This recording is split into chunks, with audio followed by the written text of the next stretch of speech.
behind of this misinformation. There has hidden agenda. Will Ramaphosa surrender, accept what or condition that Mr. Trump will put on the table? So let us wait and see what will happen. But all in all, my dear lovely family, friends, we'll continue to share update from this meeting or the meeting of Mr. Donald Trump and Mr. Cyril Ramaphosa. We hope it will be a fruitful conversation where the two presidents will come together and share their thoughts about what is going on in South Africa. As we know, my dear lovely family, already EFF has blaming Mr. Ramaphosa for entering illegal agreement with Elon Musk on the issue of Starlink to be installed in South Africa. The thing that EFF believes that is not following the rules and laws of South Africa. So let us wait and see. There's those also who are saying that Ramaphosa is going to please America due to what is going on the issue of the land. But all in all, as Africans, let us ask ourselves, who is the owner of the land? That is the question that we need to ask. I think there's no need for we Africans to express ourselves to the people who took our land, because we know, even Trump himself, I think he knows very well that the land was owned by Africans. When the colonizers, Africans, were taken away from that land.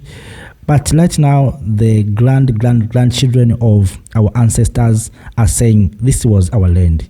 This was the land of our ancestors. So let us now go back to our land, because we want to create jobs. We want to feed ourselves. So how can we feed ourselves if we don't have land? How can we create jobs if we don't have land? And the land is owned by minority. So let us go and share the land. That's what the South Africans, black people, are saying.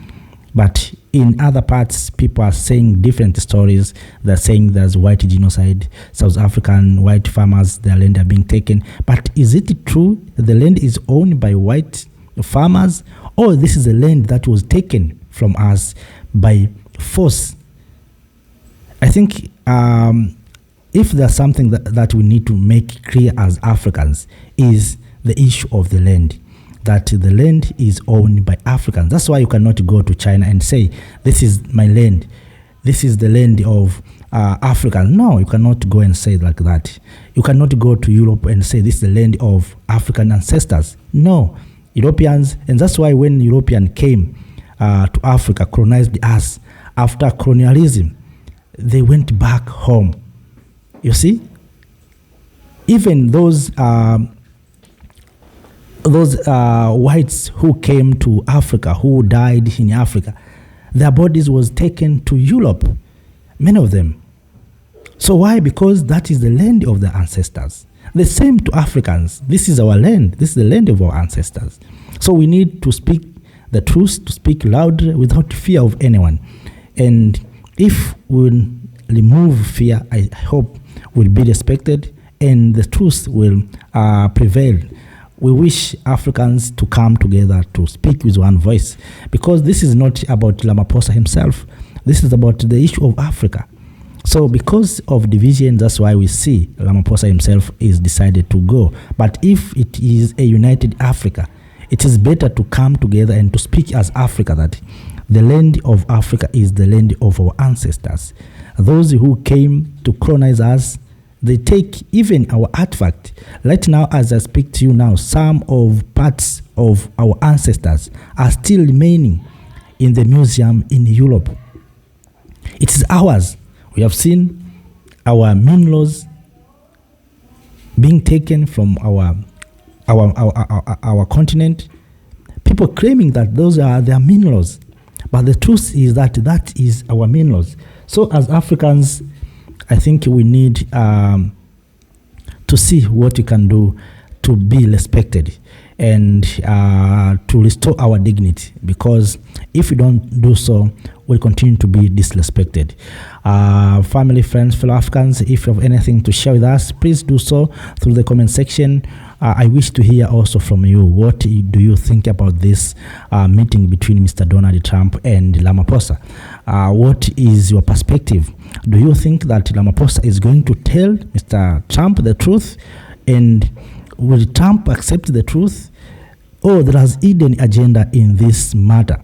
As we have seen on the issue of Ukraine, at the end of the day, Ukraine signed the mineral agreement, rare earth mineral agreement with America. So even here, I think maybe there is hidden agenda. You know, these powerful nations, they have tactic and technique how to conquer, how to force you to bow and to surrender your things. So what they're doing right now is trying to create fear to African leaders, and especially to South African leaders, that don't touch the land.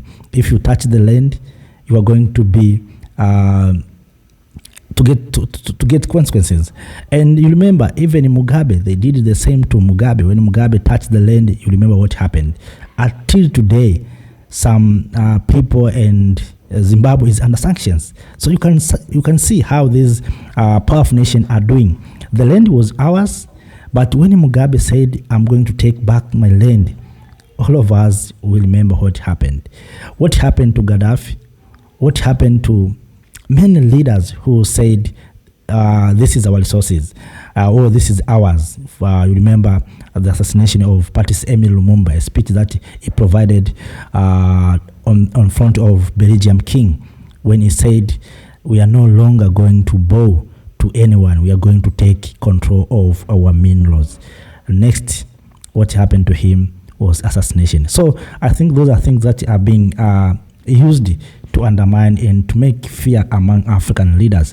The same to Traore. You saw what happened to Traore.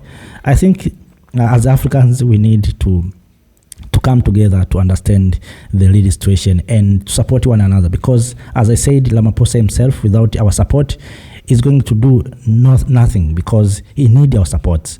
He is going to negotiate with Trump, and you know that these powerful nations, they're so strong. So he need our unity, he need our support as Africans. So of course, even Ramaphosa, he need to understand that he's representing majority of South Africans, black people, or Africans in general, that if you are going to mess up, you are going to undermine the entire continent of Africa. You are going there as a president of South Africa, but you are representing South Africa in the continent of Africa. So anything that will happen there will undermine us. And that's why you saw the young leader of Burkina Faso, when he touched the Russian land, all of us, we say we have a leader.